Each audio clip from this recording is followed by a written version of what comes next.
One second.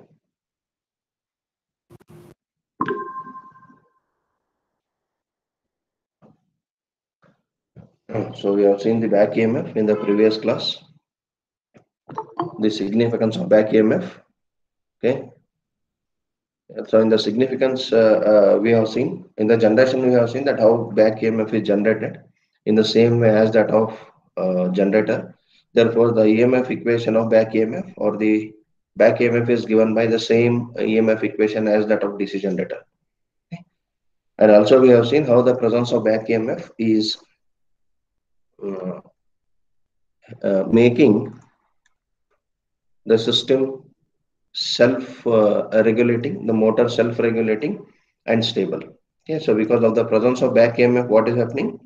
The current drawn by the armature is just sufficient to drive the load. Okay, if the motor is on no load, the current drawn by the armature is not the large value. Okay, only a small amount of current necessary to satisfy the losses and to make the rotor run, the armature run, that will be the value of current. As the load is increased suddenly, if the load is suddenly increased, then the current is drawn by the armature also increases with the decrease in back EMF. And if the load is decreased, the current drawn by the motor will decrease with the increase in back EMF. Okay. So therefore, with the presence of back EMF, we have seen the motor is a self-regulating machine. Okay. And also we have seen that with the presence of back EMF, the motor is stable. In the absence of back EMF, what will happen? Current will be only V by Ra. Okay. So this equation of current V by Ra is independent of the speed or the load. Therefore, whether the motor is at no load or at full load or at any load, the current drawn by the armature is same and it is very high because Ra is very small. At standard operating voltages, current drawn by the armature will be very high. Okay, but which will not yield any amount of useful work. So therefore, the presence of back EMF makes the operation of the DC motor stable. So in today's class, we will look into the voltage equation, power equation. Voltage equation already we have seen. Okay, we will look into the power equation and torque equation for DC motor.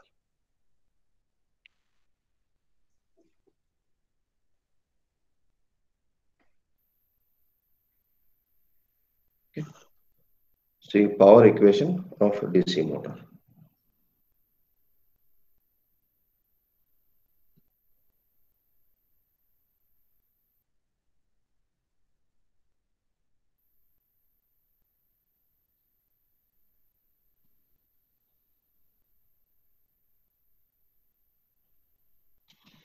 Okay.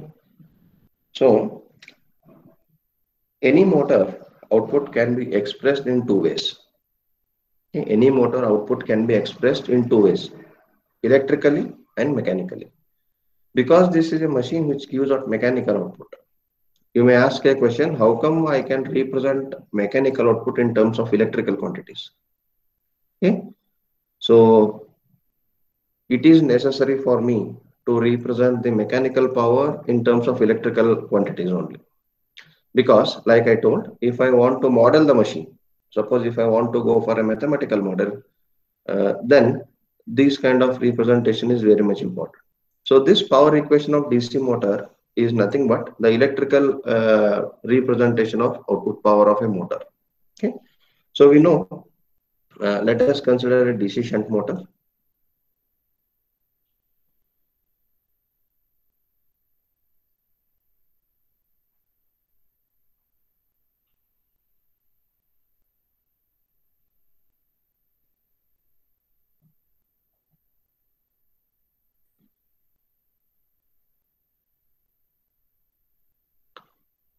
So this is applied voltage V,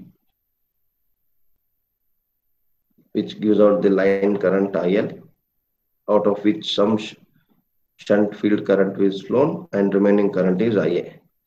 So there is a armature resistance in the armature and there is back EMF that is acting opposite to the source.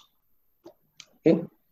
So equivalently, we have seen this already. I can draw this as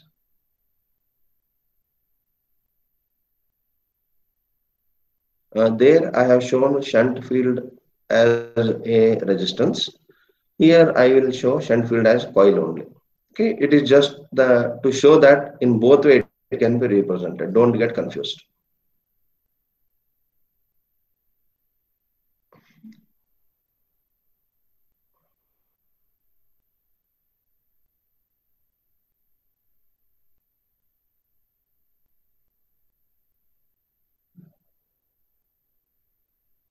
This is IA, this is RA, this is EB acting opposite to the current or supply voltage. So from this voltage equation is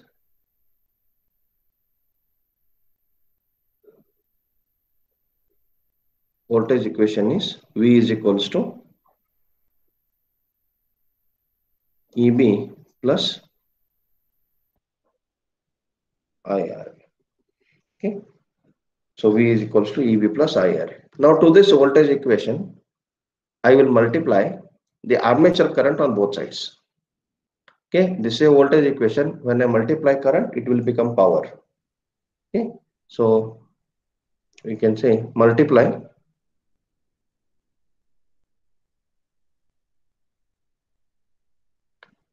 uh, voltage equation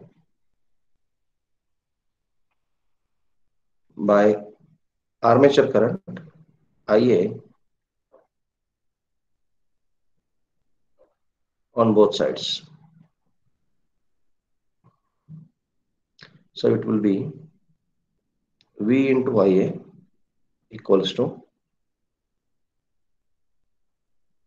EB into IA plus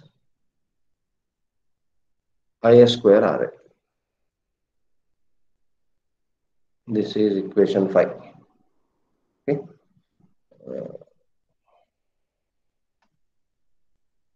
I think let me take this as equation A because there is a break between the previous uh, class and all.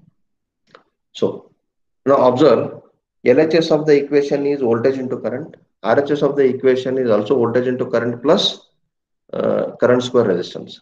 So this all the three terms in this equation represent power.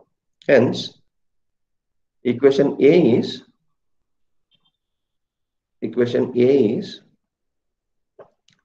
power equation of DC motor.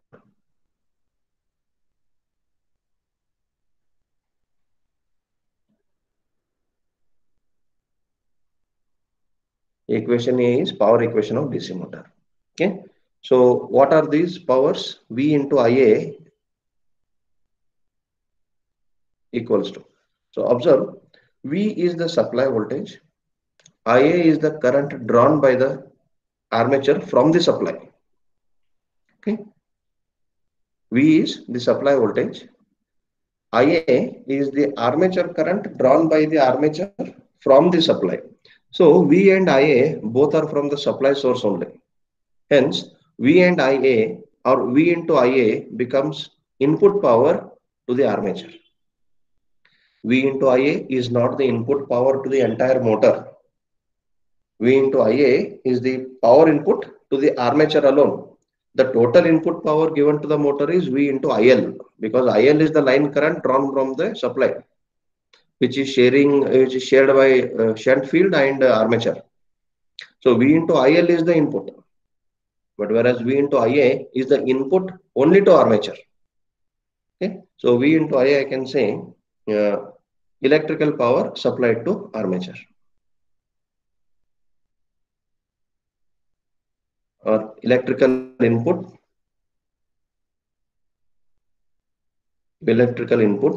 to armature.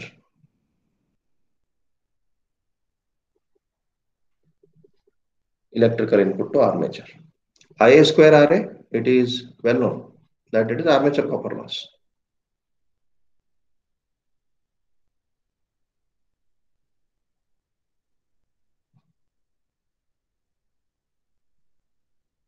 Okay.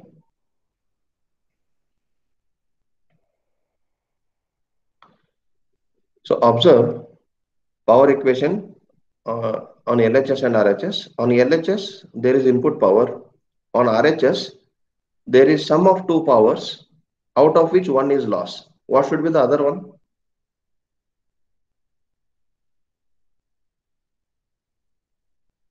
Yes. Input is equals to output plus losses, right? This is true at any stage. Power input is equals to power output plus power losses. So here we can observe V into IA is the power input to the armature. IA square RA is the loss in the armature. Therefore, what should be EB into IA? So EB into IA should be the power developed by the armature.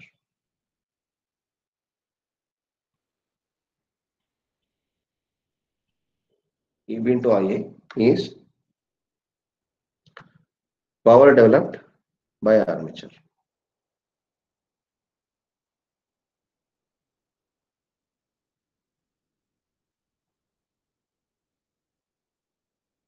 Okay, but what is EB into IA? See, power developed by armature means what? This is a motor. Okay, so motor should develop a mechanical power. So EB into IA is nothing but mechanical power developed by armature.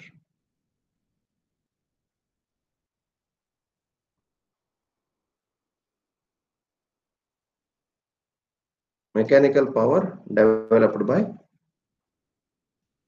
armature, because it is a motor. Okay, so I can say this EB into IA as, just now I told that whenever I want to analyze anything electrically, all the quantities must be represented electrically. So I can say EB into IA as electrical equivalent of mechanical power.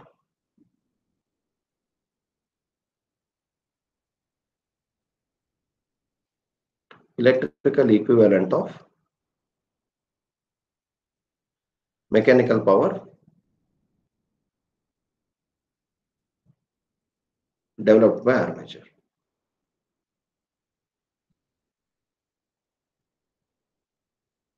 Okay, so now there is a equation balance, that input to the armature is equals to output of armature plus the armature losses. Okay, so this is the power equation of a DC motor, and the power developed by armature is EB into IA, and this is not the final power developed. Still there are other stages until I get the power output at the shaft. Okay, power output at the load. There are various stages from input. Okay, we'll see one by one. Okay, now when do I get maximum power? Okay, so condition for maximum power developed.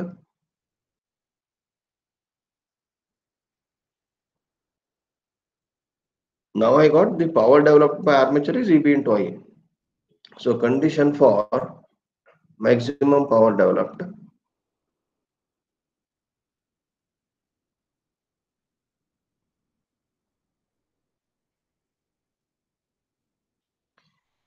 Okay.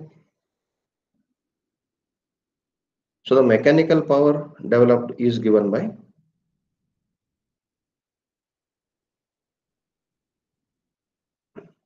mechanical power developed by armature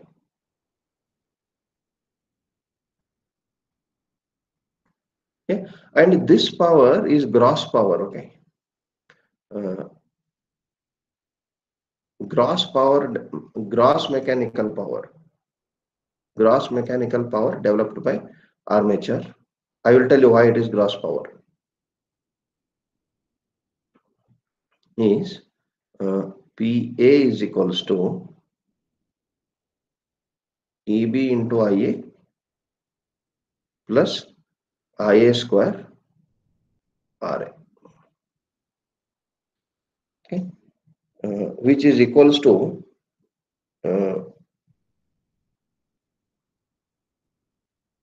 V into IA. Okay, Oh, sorry, 1 second. This is a power input. Sorry. Yeah. Gross mechanical power developed by armature is from equation A, I can write it as EB into IA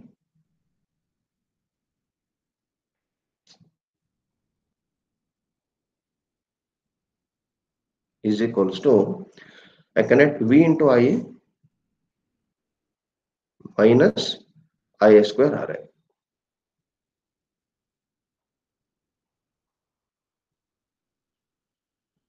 Okay, V into IA minus IA square RA. Okay. This is from equation, power equation, okay, from equation A.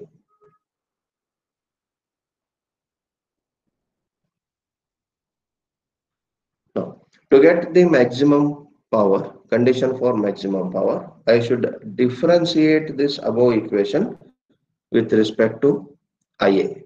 Why with respect to IA? Because observe here on the RHS of this power equation, V is the applied voltage, which is constant. RA is the armature resistance, which is constant.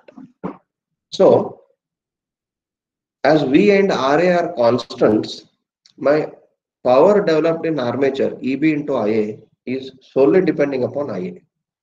Okay. So when the variation of this IA with respect to, variation of power with respect to this IA becomes 0, then I will get the condition for maximum efficiency. That is given by, what you can say, differentiation of above equation with respect to IA and equating it to 0. So here we see that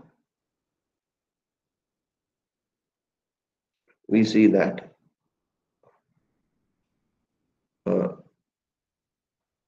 armature developed power depends on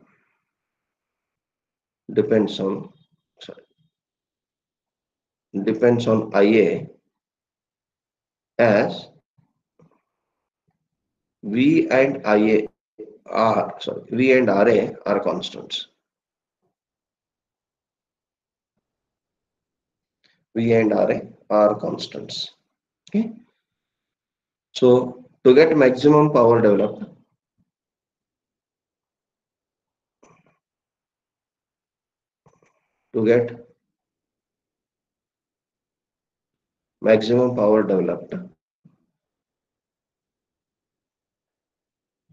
take let me call it as PA. PA is equals to EB into IA is equals to VIA minus IA square RA.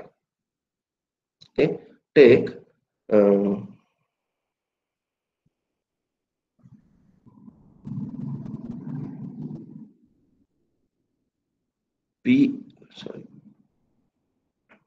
dPA by DIA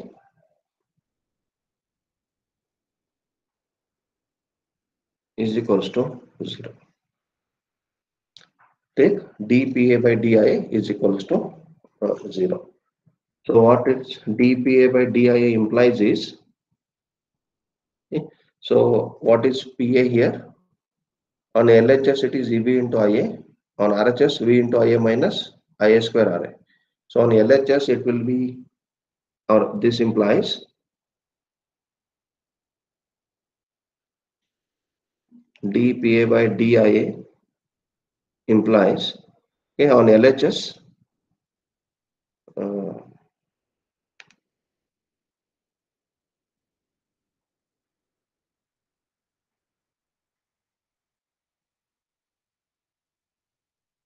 or we will take only on RHS. Okay, so dPA by DIA is equals to on RHS it is VIA minus IA square RA, okay, and equate it to 0. So dVIA by DIA is V minus 2 IRA is equals to 0, or I can write IARA is equals to V by 2.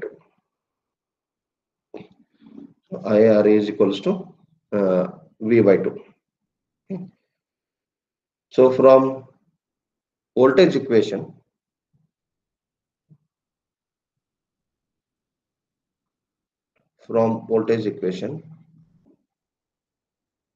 okay, so we have V is equals to EB plus IRA. Okay. So I can write V is equals to EB plus V by 2. Okay, EB plus V by 2. IRA is equals to V by 2. I will substitute it here. Therefore, EB is equals to V by 2. So this is the condition for maximum power. Okay. So therefore for maximum power to be developed in armature,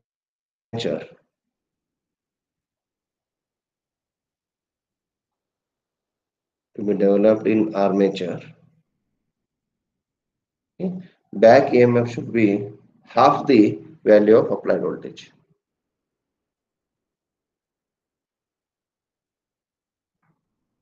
Back EMF should be half the value of applied voltage.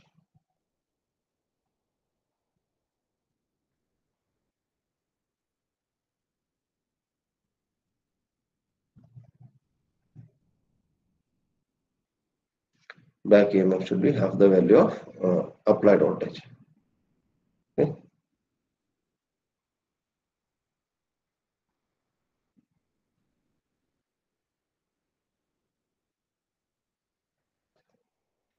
So this is the condition for maximum power developed in the armature. Okay, so power developed in the armature is given by EB into IA, okay, which is V into IA minus, excuse me for this handwriting, because sometimes this digital pad go insensitive. Okay, so because of that, this scribbling will happen. Okay, it looks very bad, I know. Okay, but try to get it. So EB into IA equals to VIA minus IA square RA. When I differentiate this power equation, I get a condition that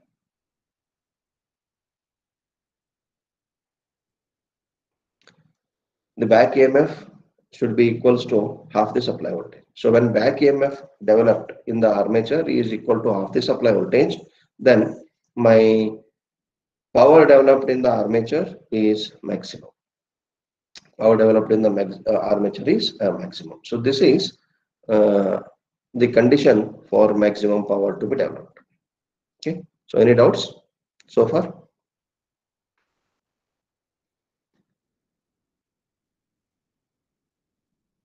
Okay. Then, Sir, how come after differentiating minus sign come? how come? Sign. See, I am equating it to 0. V minus 2 IARA is equated to 0. 2 IARA will come to RHS, right? See, the condition is not only to differentiate. I should differentiate and equate it to 0. You remember, whenever you want to find out the maximum efficiency, maximum power, even in the maximum power transfer theorem, it all comes from maximum power transfer theorem. Okay, so everywhere, wherever I want maximum quantities to be developed, I differentiate that quantity with respect to the depending variable and equate it to 0. So the variable on which the power is depending here is current. So I am differentiating power with respect to current and equating it to 0. What does this equation mean is, the variation of power with respect to variation of current should not be there. Variation of power, dPA means what? Variation of power, change in power. DIA means change in current. So change in power due to change in current should not occur, and that will occur only at one point. Okay, and when I take differentiation and equate it to zero, that condition is satisfied. So when I do this, I should differentiate the RHS and equate it to zero. So when I equate it to zero, minus 2 IRA come to RHS, IRA is V by 2. Is it clear? Yes, sir. Okay. So I am not only differentiating, I am differentiating and equating it to zero. Okay. So that is important. Next, we'll move to torque equation, which is important.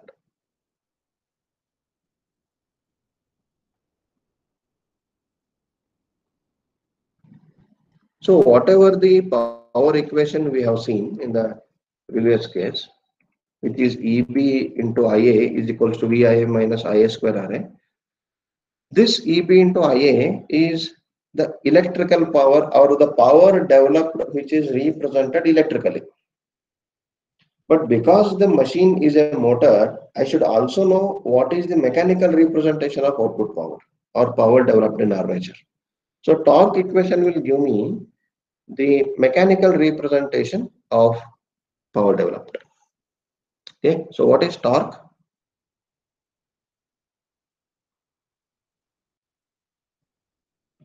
Yes. What do you understand by torque?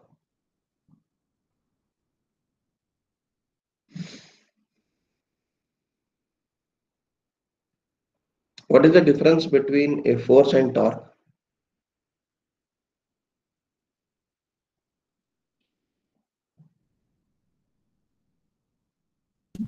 When the force is produced tangentially, then it is That called is called torque. torque. Okay, so torque is also a kind of force itself, but the way how that force is produced and the way how it is making the work done, that will decide whether the force is taken as directly the force or a torque. Now, if there is a linear motion of an object, if the linear motion of an object, we call it as a force. If there is angular motion of an object about an axis, then that we call it as a torque. So what torque is, okay, it is nothing but a turning or twisting moment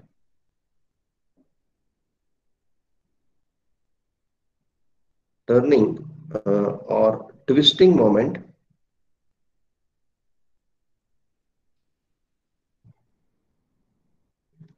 about an axis. It is very simple. About an axis. Okay. So uh, suppose there is a shaft axis in the motor, and when the armature is a solid circular body, okay, if the force is produced which is creating the turning moment about an axis. Now we know the armature always rotate about the shaft axis. So the force that is exerted on the armature, which is making the armature to uh, rotate about an axis, is called torque. Okay. So let this be the armature radius of armature. Okay. Now what is happening in the armature? So there are many conductors. Suppose this is the armature structure. Okay. And I have many armature slots.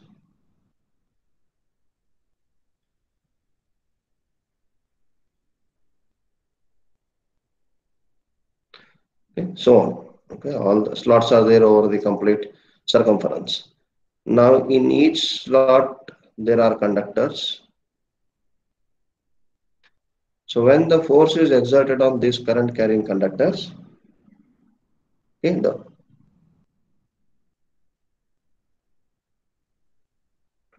the force is exerted circumferentially.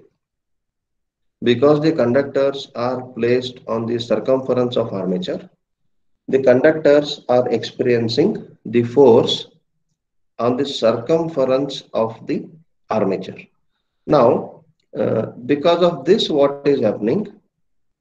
The force exerted on the conductors is becoming tangential, to the armature structure. Okay. So therefore, each conductor is making an attempt to rotate the armature structure about a central or shaft axis. Each conductor is making attempt to make the rotor rotate about the shaft axis. So I can say each conductor is developing some amount of torque.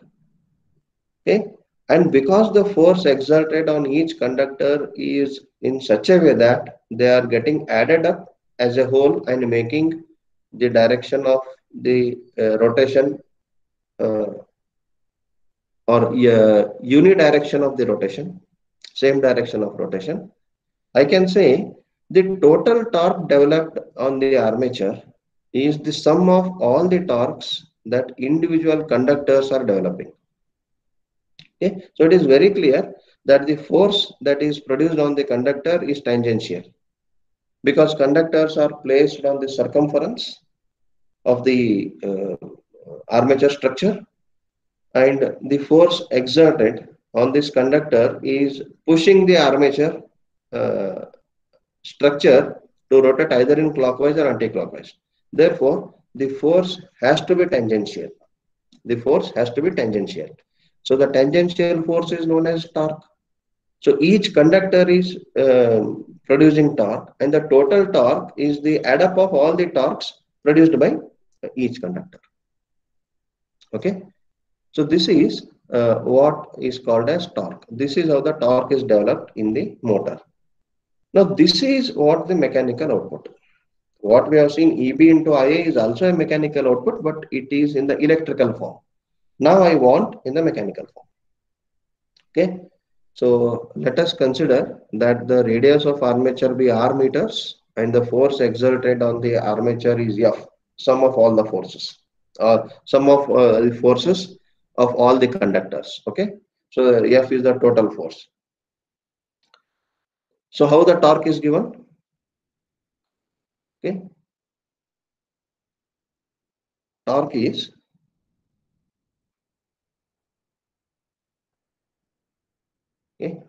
what? The product of force and radius.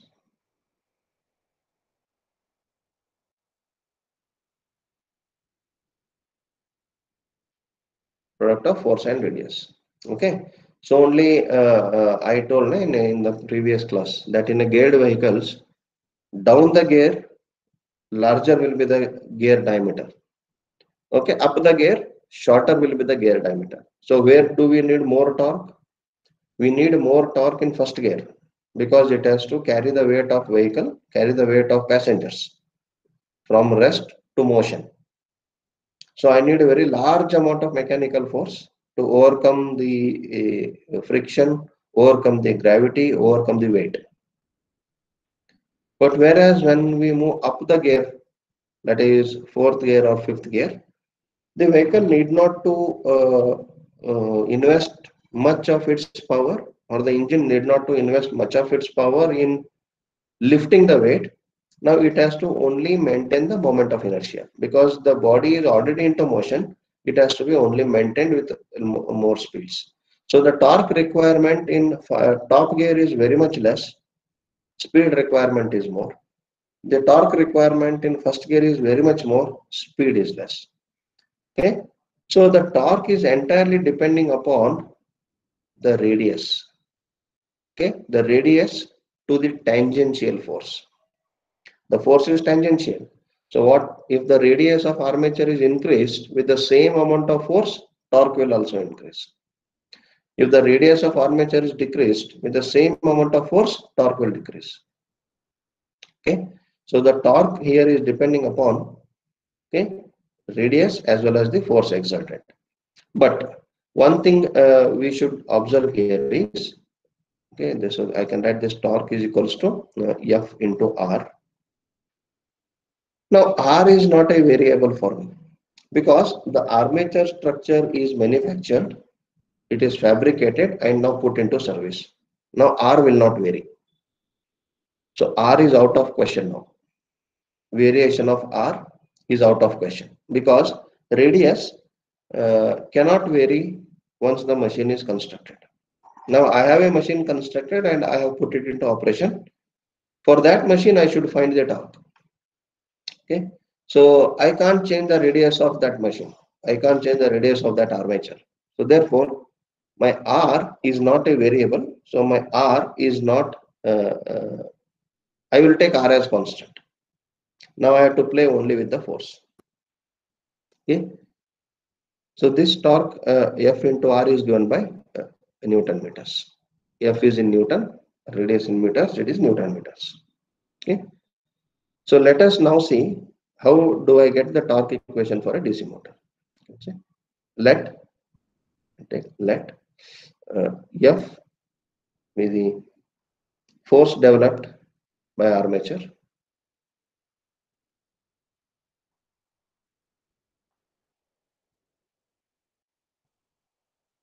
Force developed by armature. It is in newtons. R is the radius of armature.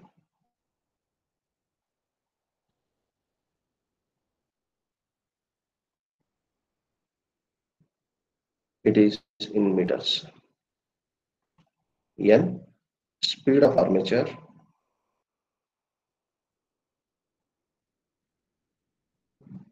Is in RPM. Okay.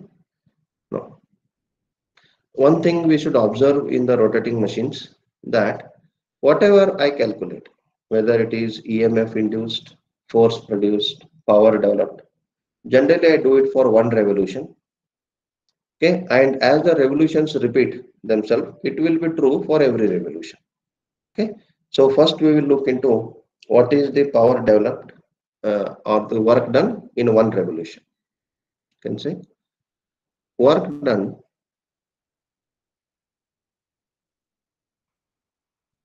by armature in one revolution is, I will take it as W equals to, yeah, how fundamentally the work done is given.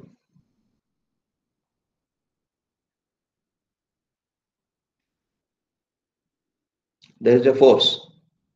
Okay, so with in terms of force, how do you find the work done? Force into displacement. Force into displacement or force into distance. Both are same. So I can write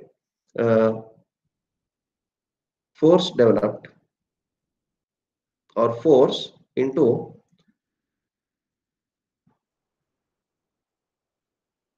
distance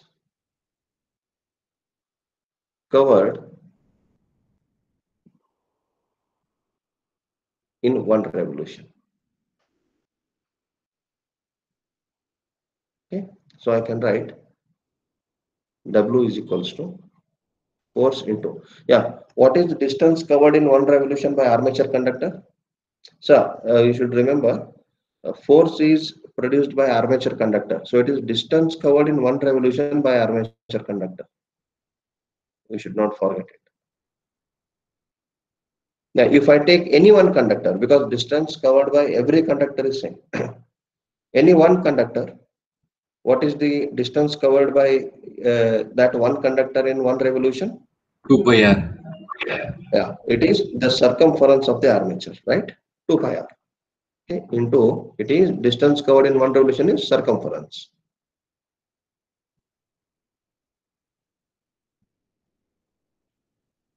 Circumference of armature. Sir, So I can write it as, yes. sir, when the motor is not moving forward linearly, then how there will be distance covered, sir?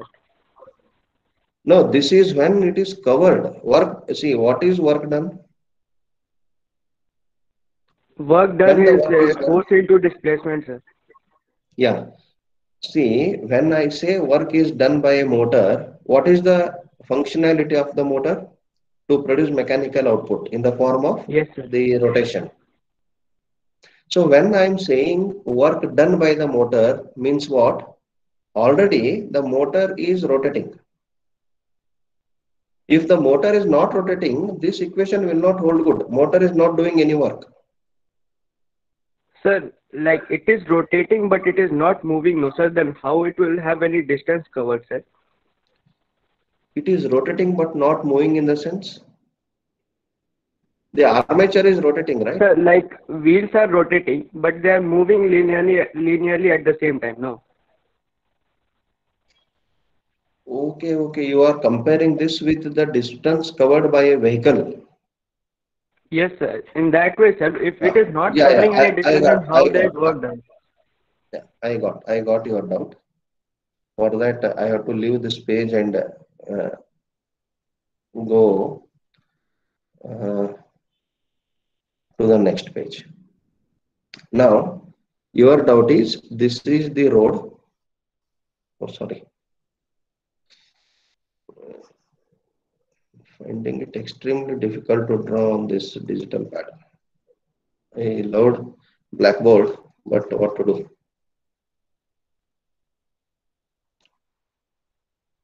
Okay. So let us consider this is a road. This is the road. Now this is the wheel of any vehicle. Is it? Yes, sir. Okay. So this is the wheel of any vehicle. Now what you are claiming is when this wheel is rotating, when this wheel rotates, Yes, after sir. some time it will move. It will come here. Right? Yes, sir. So this you calling it as displacement. It is a linear Yes. displacement. Yes, sir. Okay. So this is distance covered. Yes, sir. Now observe the rotation of the wheel. So it is 2 pi r, sir. Observe the rotation of the wheel. Okay. Okay. Is it circular? So it's not completely circular. It's like mixed motion, sir. In the sense? So like it rotates also and it also has a linear motion. Yeah. We'll come to linear motion. Why it is coming to linear motion, I will tell you. My question is how the rotation of the wheel is. Is it rotating? So it's revol. It has one revolution. It completes one revolution. It is rotating, sir. It is rotating, right? Yes. Is it rotating about a central axis of its? Yes, sir. Yes. Now what you do? Lift this wheel above the ground. Okay, sir. Will it cover the linear displacement? No, sir. Why? Sir, no contact. Then how it will cover? Yes, exactly right. Yes, sir. See now what I will do, instead of making this engine to rotate the wheel to cover linear displacement or linear distance, I will use this engine to provide a rotatory motion there and then. Have you consumed sugarcane juice outside our college compound wall? Yes, sir. What is that? It is also an engine. It is a two-stroke engine. Yes, sir. So as per you, engine should give the linear displacement, right? No, I'm You not are you saying that, getting sir. just a I'm. moment, just a moment. Okay. So Yes, there sir. also the engine is working. Yes, sir. The same two-wheeler vehicle engine is working there. It is a two-stroke engine. Yes, sir. What is the ultimate output of the engine now? It is the rotatory motion, right? So if you Yes, if you install that engine in a two-wheeler vehicle or in any vehicle, or you use that engine to crush the sugarcane to get the juice, is the functionality of the engine changing? no, sir. Okay. So what you are claiming here as linear displacement, it is the application of the output power that is developed by the rotor. What we are discussing in the concept is the output power developed by the rotor. I haven't applied that output power anywhere. It is still in the motor itself. It is up to me now. It is up to me how I use that. Take for example the motor that is used in the lifts, escalators. Yes, sir. Do you claim that the motor is now operating linearly because lifts are moving up and down in a linear motion? Or you still claim that the motor is operating in a circular motion, Circular motion, sir. right? So what you are imagining as the distance covered by a vehicle is the application of the torque developed in the engine. What we are discussing at this point of time is the torque developed in the engine. How I use that to make the work done, it is up to the application. Okay. Okay, is it clear now? Yes, sir. Yes. So whether you use this engine in a vehicle, no doubt the vehicle has to move on the surface. It will cover certain distance.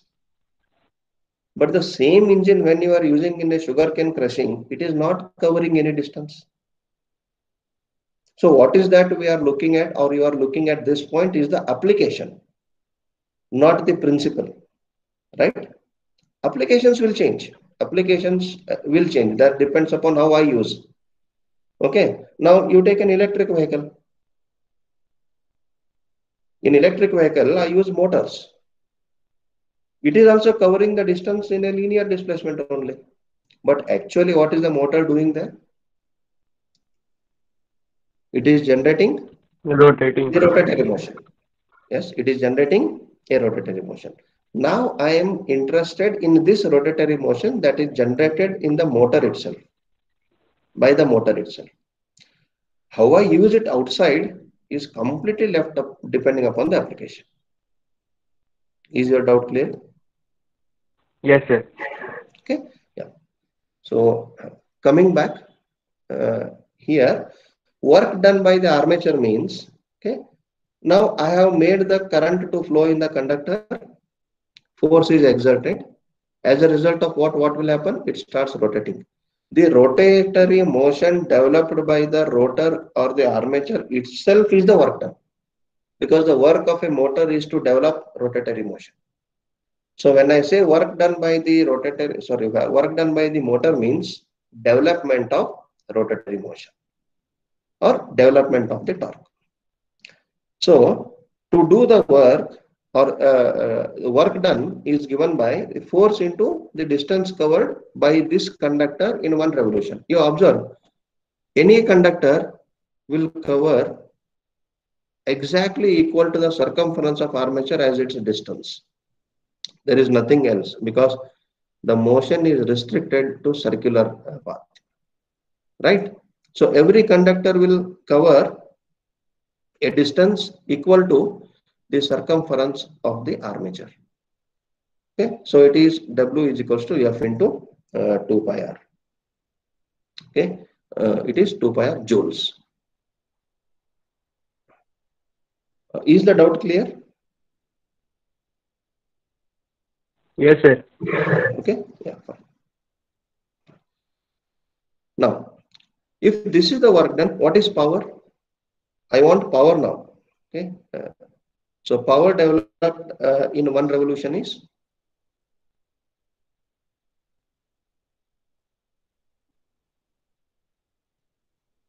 power developed by armature in one revolution is equals to, yeah, work done is nothing but energy. Energy is also in joules, work is also in joules. How do we get the power? Power is the What rate done at by which time? work is done. Rate at which work is done. So power developed in one by armature in one revolution is work done in one revolution. Work done in one revolution divided by time for one revolution.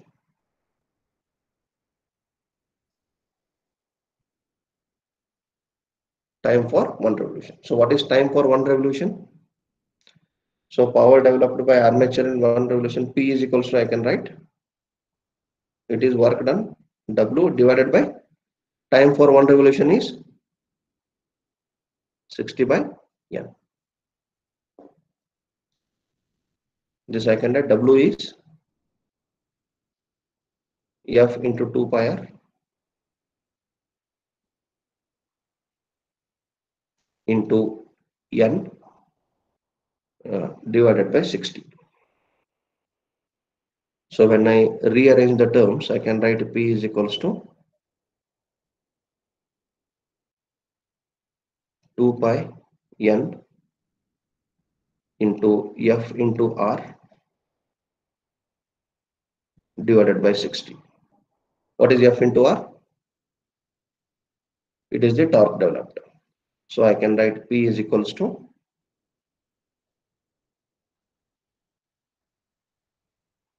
2 pi N into, I can write it as TA. So I will take power developed by armature is PA and PA.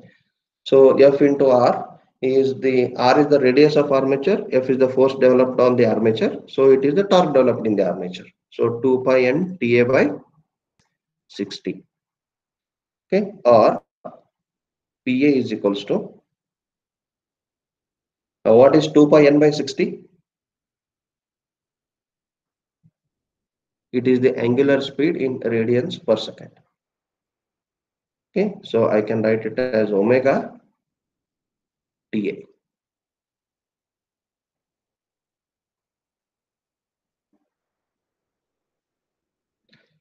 So omega is angular speed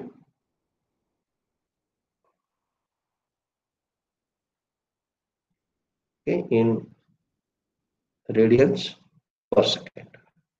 N by 60 is what? Revolutions per second. N is revolutions per minute. When I divide it by 60, it is revolutions per second. When I multiply it with 2 pi, that becomes angular speed in radians per second. Okay. So this is the mechanical power developed by armature. EB into IA is the electrical power developed by armature. PA is equals to 2 pi NT by 60 is mechanical power developed by armature. Should these two be same or different?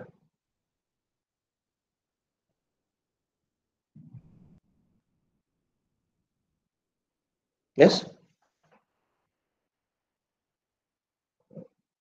Ideally, same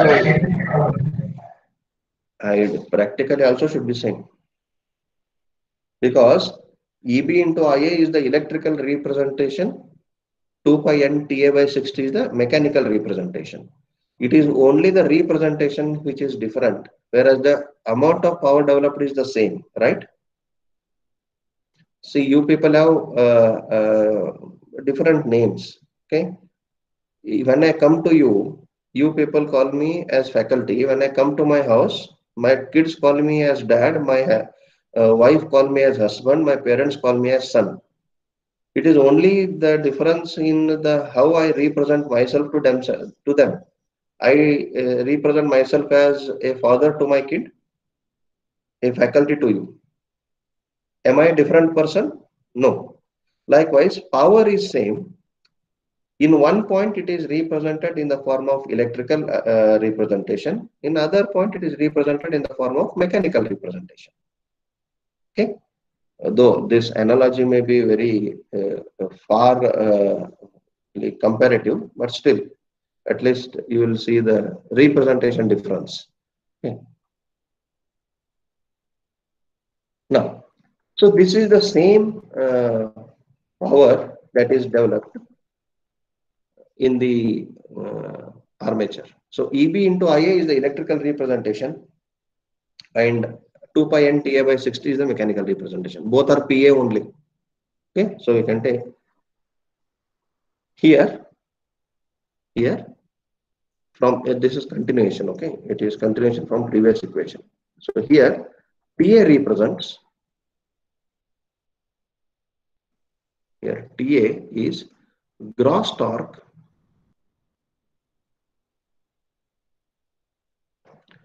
developed by armature.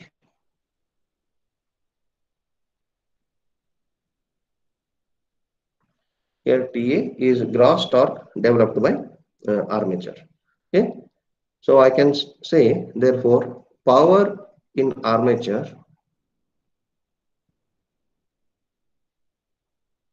is equals to armature torque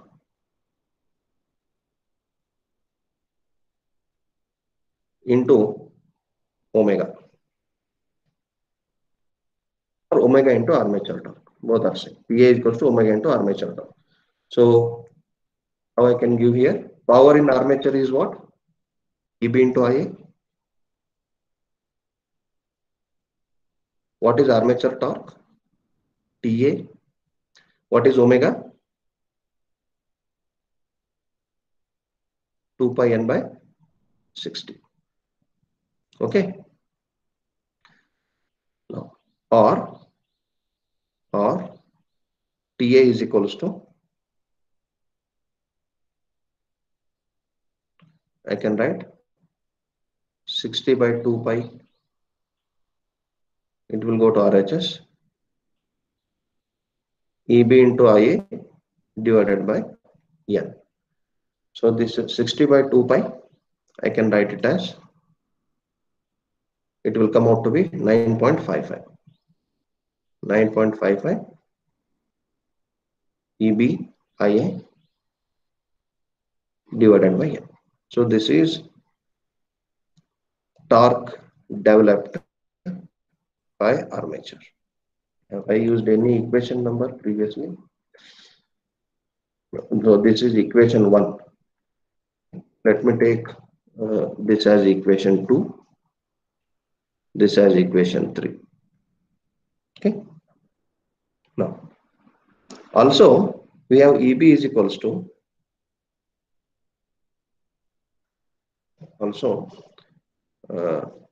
EB is equals to 5 Zn by 60 into P by A. Okay. Now substituting this equation of EB in torque equation. Okay. So substitute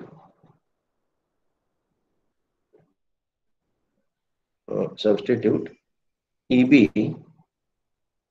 in equation 2. We can put in equation 3 also, but I will follow the things what are there in the notes. Okay, it will be easy for you to compare. It will give the same result whether you put in equation 2 or 3. So substitute EB in equation 2. So what I get? It is 5 Zn by 60 into P by A into IA is equals to TA into 2 pi n by 60. So this n and 60 will cancel. So I get TA is equals to 1 over 2 pi. Okay. This n will also cancel. 1 over 2 pi 5 Z IA into P by A. So 1 over 2 pi is nothing but 0.159. So